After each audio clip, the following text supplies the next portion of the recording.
시즌 마지막 경기가 끝난 지 얼마 되지 않았지만 프리미어리그는 가장 치열한 리그라는 평가답게 벌써부터 다음 시즌 준비에 여념이 없는데요. 캡틴 손흥민이 이끄는 토트넘은 현재 호주에서 오늘 저녁 6시 45분에 리그 7위를 한 뉴캐슬과의 친선전을 준비하고 있습니다.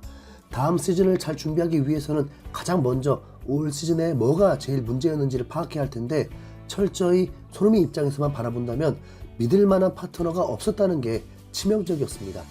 윙어 포지션의 솔로몬, 존슨, 쿨루셉스키, 베르너 등 꽤나 많은 선수들과 같이 뛰어봤지만 그나마 손흥민에게 가장 잘 맞춰주는 것 같던 솔로몬은 부상으로 시즌을 다 날려버렸고, 존슨은 의욕이 앞섰지만 최악의 결정력으로 손흥민이 만들어준 찬스를 죄다 날려먹었습니다. 빅찬스 미스가 17개로 토트넘에서 단독 1위, 리그 전체에서도 6위로 정말 손꼽힐 정도로 형편없는 골 결정력이 다 들통난 겁니다. 또 클루셉스키는 해외 팬들 사이에서조차 유산소 클루셉스키라는 별명이 붙을 정도로 실속 없이 뛰어다니기만 하는 달리기 선수가 됐죠. 오죽하면 토트넘으로 완전 이적을 하기 전에 임대로 뛰었던 반시즌 때 활약이 클루셉스키의 전성기였다는 얘기까지 나옵니다. 실제로 당시에는 14경기 선발에 4경기 교체로 총 18경기만 뛰고도 5득점, 8도움을 올리면서 기록상으로도 토트넘 커리어 하이가 맞고요. 베르너는 걱정했던 거에 비해서는 그래도 준수한 활약을 펼쳤다고 할 수 있겠지만 선발로 나선 경기가 10경기밖에 되지 않다 보니까 정확하게 평가를 내리기가 좀 뭐합니다. 여기까지는 손흥민이 원톱이라는 가정하에 손흥민을 도와줘야 하는 윙어들에 대한 평가였는데, 한마디로 정리하자면 손흥민이 스트라이커를 서면 토트넘에 쓸만한 윙어가 없다는 결론입니다. 그러면 손흥민이 윙어를 설 수밖에 없다는 건데, 그렇게 되면 또 스트라이커가 애매해집니다. 히샬리송이 토트넘 이적 이후에 최초로 11골을 넣으면서 나름 살아나는가 싶었는데 시즌 내내 부상과 수술 그리고 정신적인 문제를 호소하면서 우승 트로피를 노리는 팀의 일원으로서는 불만족스러운 모습을 보여줬거든요. 게다가 손흥민은 2948분 동안 빅찬스 미스 7개인데 히샬리송은 그 절반인 1493분밖에 뛰지 않고도 손흥민과 똑같은 7개의 빅찬스를 놓치면서 산술적으로는 존슨의 세모발과 더 가까운 불안정한 골 결정력을 보여줬죠. 아무래도 손흥민은 왼쪽 윙어로 나왔을 때 가장 파괴적인 모습이 나오는데, 그러려면 제대로 된 스트라이커가 있어야 손흥민이 마음 놓고 윙어로 갈 수 있습니다. 토트넘 구단도 이를 잘 알고 있는지 시즌이 끝나자마자 스트라이커 물색에 나섰고 그 명확한 목표가 정해졌다는 소식입니다. 영국의 축구 전문 매체인 팀토크에서 베냐민 셰슈코가 올 여름 토트넘 영입 1순위로 부상했다. 엔지 감독은 그를 완벽한 중앙 공격 옵션으로 평가하고 있고 그의 방출 조항을 확실히 체크하며 토트넘의 영입을 촉구하고 있다라면서 세슈코라는 공격수 영입 1순위가 됐다는 새로운 이적 뉴스를 전달한 겁니다. 이 선수가 생소할 분들이 많으실 것 같아서 도대체 어떤 선수인지 한번 알려드려 볼까 합니다.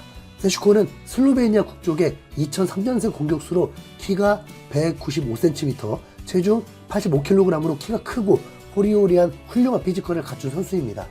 현 소속팀은 독일 분데스리가의 라이프치히로 이전에는 오스트리아의 잘츠부르크에 있다가 올 시즌에 독일로 진출한 유망주죠.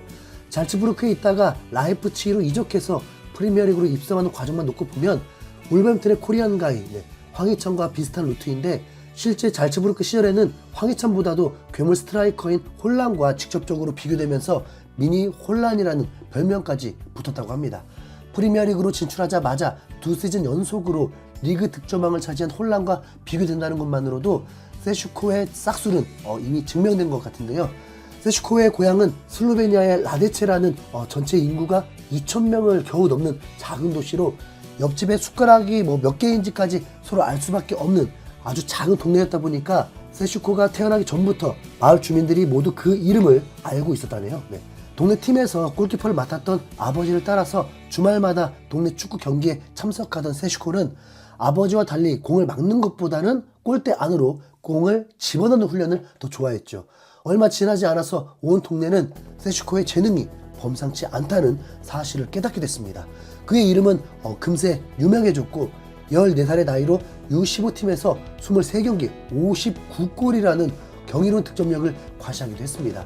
자연스럽게 세슈코의 이름은 라데체를 넘어서 이웃 동네까지 퍼지게 됐고 그 결과 63km 정도 떨어져 있던 둠잘레까지 새로운 유망주에 대한 소문이 전해졌습니다. NK 둠잘레라는 지역팀에서 세슈코를 가르쳤던 유소년 코치 알레스 메즈나르치치는 모두가 세슈코가 누구인지 알고 있었다. 그래서 우리는 그를 이곳으로 초대했고 그의 재능을 개발할 수 있는 좋은 조건을 제공했다라면서 15살의 어린 세슈코를 영입한 이유를 설명했죠. 이때부터 세슈코는 가족들의 품을 떠나서 기숙학교에서 생활하면서 축구 선수로서 살아가게 됐고 이런 경험을 통해서 정신적으로 성숙해지는 데 큰 도움을 받은 것 같네요. 알레스 코치는 당시 세슈코의 모습을 회상하면서 세슈코는 그다지 외로워 보이지 않았다. 긍정적인 성격 덕분에 다른 선수들과 좋은 관계를 맺었고 빠르게 친구들을 사귀었다. 코칭 스태프들과 구단 관계자들은 그에게 많은 지지를 보내줬다. 우리는 어린 선수들이 훈련과 경기에만 집중할 수 있는 환경을 제공했다라면서 구단의 전폭적인 지지 아래 세슈코가 낯선 환경에 문제 없이 적응할 수 있었다고 밝혔죠. 살짝 자기 구단 홍보가 들어간 것 같지만 그 정도는 애교로 이해하겠습니다. 중학생 정도의 나이 때부터 이미 축구 선수로서 프로페셔널한 태도를 갖추고 있었던 세슈코는 둠잘레에서 보낸 1년 동안 슬로베니아를 넘어서 유럽 전체에서 주목을 받는 선수가 됐는데요. 도르트문트, 유벤투스, 맨시티, 아약스 등 네로라는 클럽들이 그에게 관심을 보였습니다. 그러나 세슈코의 선택은 잘츠부르크였죠. 가장 큰 이유는 바로 세슈코보다 3살 많은 선배인 홀란이 당시 잘츠부르크 1군에서 맹활약하면서 훌륭한 롤모델이 되어줬기 때문입니다. 잘츠부르크로 이적한 세슈코는 서두르지 않고 1년 동안 2군 팀인 리버링에서 임대 생활을 시작했고 29경기에서 21골을 폭발시키면서 2부 리그 전체에서 득점 순위 2위를 기록하는 놀라운 활약을 했습니다. 불과 16살의 나이에 2부 리그 득점왕 경쟁을 하는 대단한 재능을 제대로 보여준 겁니다. 앞서 언급한 홀란과 비슷하게 큰 키에도 불구하고 엄청난 스피드를 보유한 세슈코는 속도만 보면 홀란보다 더 빠르다는 평가입니다.